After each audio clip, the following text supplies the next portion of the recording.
السلام علیکم ورحمۃ اللہ۔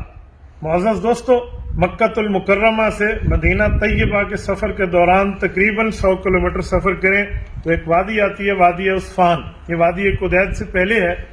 اس میں ایک کنواں موجود ہے، یہ میرے کمر کے پیچھے آپ کو یہاں دکھائیں گے۔ یہ کنواں ہے جسے بئر رسول بھی کہتے ہیں اور موجم العصری میں ہے اسے بئر طفلہ بھی کہتے ہیں۔ اس کنویں کی ایک تاریخ ہے۔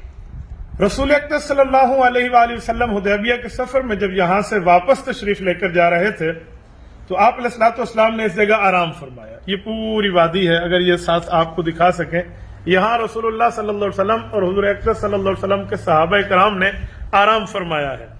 یہ باہر بھی حویلی موجود ہے، ان کے ساتھ اللہ کے رسول نے آرام فرمایا۔ آرام سے اٹھنے کے بعد جب پانی کی ضرورت پڑی تو صحابہ کرام اس کنویں پر تشریف لے آئے۔ اس کنویں میں دیکھا تو پانی بالکل موجود نہیں تھا اور بالکل نیچے تھا اور تھوڑا پانی تھا۔ حضور اکرم صلی اللہ علیہ وسلم نے مشکیزے سے جو قطرے نکلے وہ نکال کر اس پانی میں اپنا لعاب مبارک شامل فرمایا اور اس پانی کو اس میں ڈالا اور پانی کے فوارے پھوٹ پڑے۔ صحابہ کرام نے پانی پیا، خود بھی استعمال کیا اور اس کو محفوظ بھی کیا۔ یہ وہ مقدس پانی ہے جس پانی کے اندر رسول اللہ صلی اللہ علیہ وسلم کا لعاب مبارک شامل ہے۔ ہمارے مدینہ منورہ کے میزبان بھائی محمد احمد صاحب ہمارے ساتھ تشریف فرما ہیں۔ میں ان کی خدمت میں کہوں گا یہ وہاں سے پانی بھی نکالیں، ہمیں بھی پلائیں اور آپ کو بھی زیارت کرائیں۔ یہ پانی وہاں سے لیتے ہیں۔ اللہ رب العزت کرم اور فضل فرمائے، اللہ پاک ہر مسلمان کو یہاں لائے۔ ایسا مقدس پانی، ایسا معمر پانی، بابرکت پانی اللہ ہر مسلمان کو عطا فرمائے اور نصیب فرمائے۔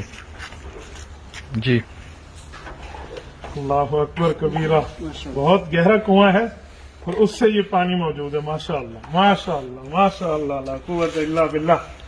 یہ پانی رسول اللہ صلی اللہ علیہ وآلہ وسلم کے لعاب مبارک والا، یہ دیکھیں آج تک یہ کنواں جاری اور ساری ہے۔